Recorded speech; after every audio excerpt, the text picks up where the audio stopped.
Musings of a Reluctant Libtard, Episode 4, Media Bubbles and Why We See the World Differently. We don't even live in the same reality anymore.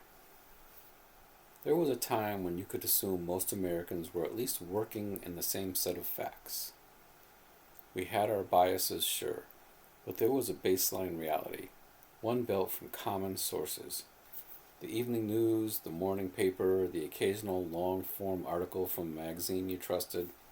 Now, that's gone. We don't just have different opinions, we have different realities.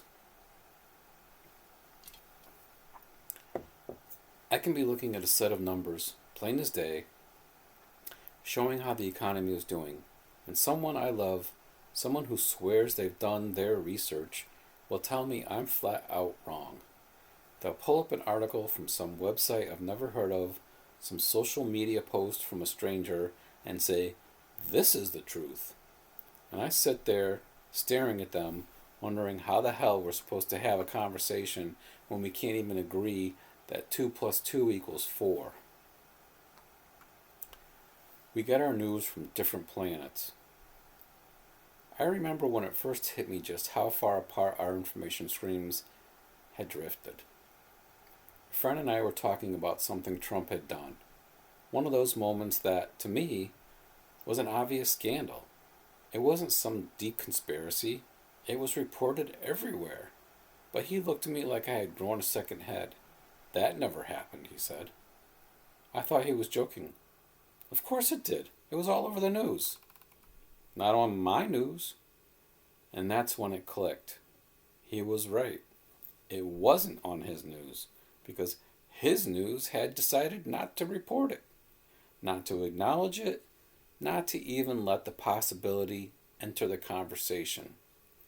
And once you start to notice that, you see it everywhere. The gaps in what gets covered, the spin and how it's presented, the stories that get blown up into full-scale emergencies, and the ones that get conveniently ignored. We live in media bubbles that are almost impenetrable. And the worst part, most people don't even realize they're inside one. Should we try to pull them out or just let it be? This is where I struggle.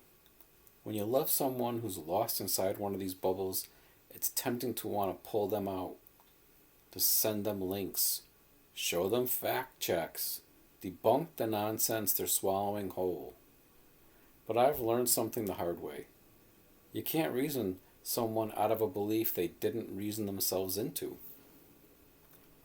You can give them all the evidence in the world, and they'll just dig in deeper. Because at the heart of it, this isn't about facts. It's about identity, about trust, about who they believe, not what they believe. So do we just let it be, except that we're never going to see eye to eye? I don't know. What I do know is that the more I push, the more they pull away. And if I have to choose between being right and keeping the people I love in my life, sometimes I have to learn when to shut up. But that doesn't mean I stop thinking. It doesn't mean I stop seeing. It sure as hell doesn't mean I stop speaking my truth where it matters. It just means I pick my battles. And maybe, just maybe, that's the only way we ever stand a chance of breaking through. Looking ahead. Next time we're going to dig into family, politics, and love. Stay with me. We've got a lot more to talk about.